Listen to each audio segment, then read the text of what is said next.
Hello, and welcome to Writer's Village. My name is John Yeoman, and I'll be your tour guide today. Let me start with a question that every creative writer asks themselves. It doesn't matter if we write novels or short stories, the question is always the same. I've written my first draft, now how can I improve it? In fact, how can we make that story so glow with magic that it impresses an agent, a publisher, or a contest judge to award us a contract or a prize? Well, that's obviously a very big question, and we only have a short time together today. So let me give you a three-step process at once.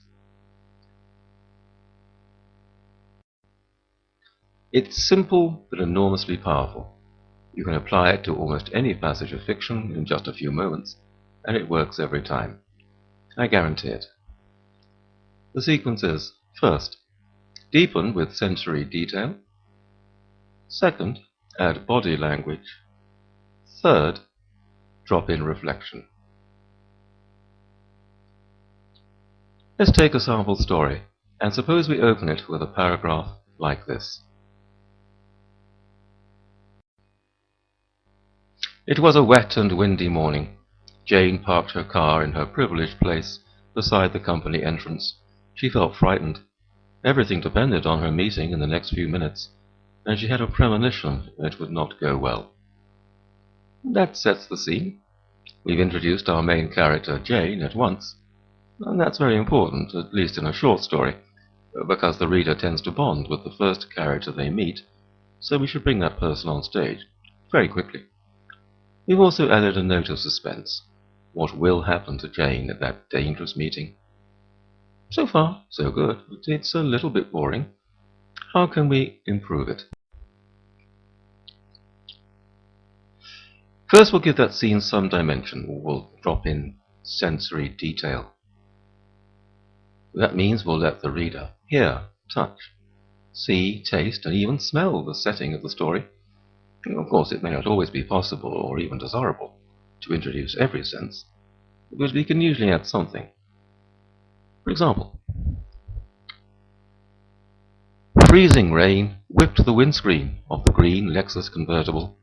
Jane's hands were damp upon the wheel as she parked the car in her privileged place in front of the cold blue armored glass of the company entrance. Behind it, she knew, loomed a pink carpeted lobby, as silent as a morgue and perfumed with the stench of money. The board meeting had not even started, yet on her tongue was the bitter taste of failure. Look at the words I've highlighted in red. Now every human sense is there somewhere. The reader is in that scene, feeling, smelling, touching, and tasting it. Let's go one step further and add body language, or show how Jane is physically responding to the tensions in that event. This time I won't read the passage again, but just look at the lines I've added.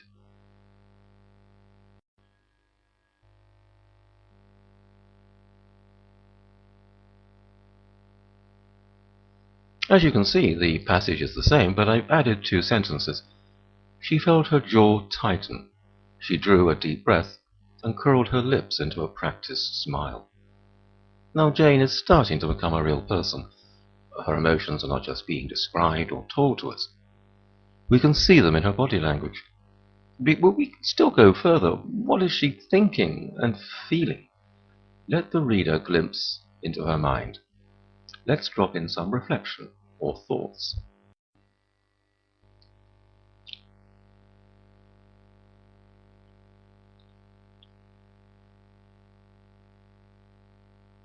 Again, it's the same passage, but see how I've dropped in 2 further lines to show Jane's thoughts.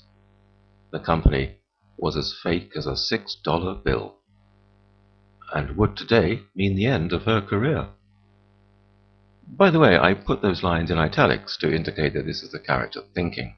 Not every author likes to use italics to indicate thoughts, and if you set too many lines in italics, the reader will just skip the lines.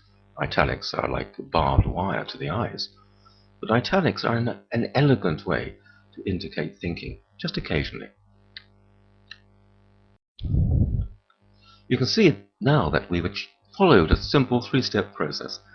We've added sensory details: smell, touch, taste, sound, and sight, to give the scene dimension and make it real.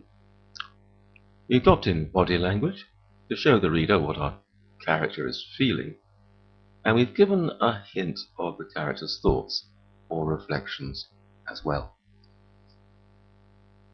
By the way, that passage is not particularly well written. In fact, it's a little bit overwritten. You've tried too hard, packed too much in, but that's all right. It's far easier to go back and cut a passage that says too much than to write something entirely new. What else can we still do? At that point, we might want to break the passage up to give it more texture and pace. For example, we could dramatize it with dialogue, or animate it with micro-conflict, or switch in a flashback. We could do 100 things. For example, maybe the car park attendant stops Jane at the gate and says something mysterious. Does he know something that she doesn't? Have rumors been flying about around already? A snatch of dialogue like that will change the pace. Or perhaps Jane is so nervous that she damages her expensive car while parking it. Is that a bad omen for the meeting to come? Any small incident of conflict will add to the suspense, whether or not it's strictly relevant to the story. Or perhaps she remembers that wonderful day when she first joined the company. Where are all her dreams now? A fast flashback, just a line or two, will give the scene an extra dimension. Yes, there are many things we could do now, and we certainly want to go back later and edit that passage, and if we're wise, we'll cut out all the phrases that we love most. But even at this early stage, I hope you'll agree, the scene is starting to come alive. So that's the three-step process. First, drop in sensory detail. Add body language. Show the character's thoughts. You do just that, you'll bring your story wonderfully alive. It'll become more vibrant. And there are many things more we can do.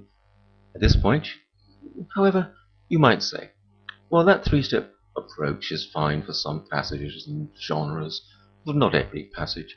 Maybe we're writing a section that has no characters in it at all. That's always a challenge. Or perhaps we need to conceal the character's thoughts to keep the reader guessing. So we don't want the reader to know what they're thinking, and so forth.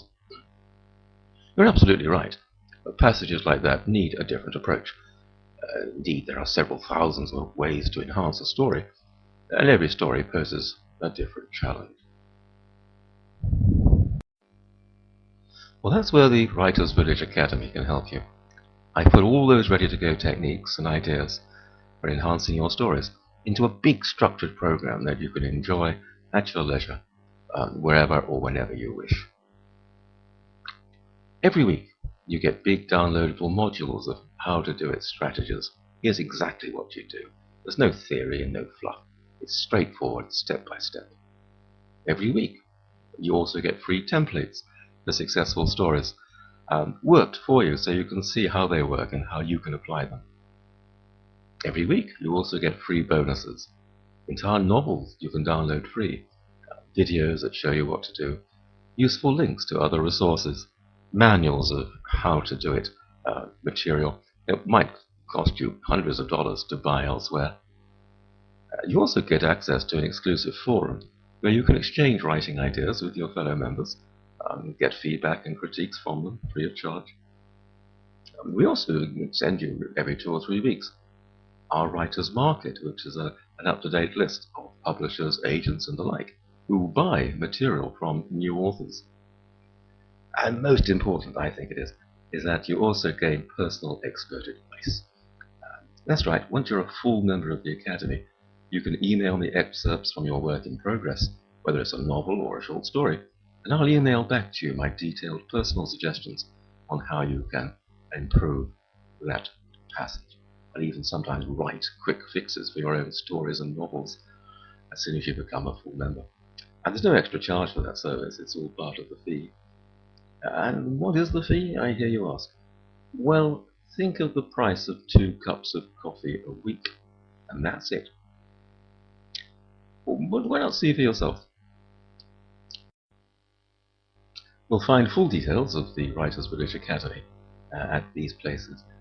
Simply click on the button below that says Writers Village, or go to www.writersvillage.org/academy-adventure.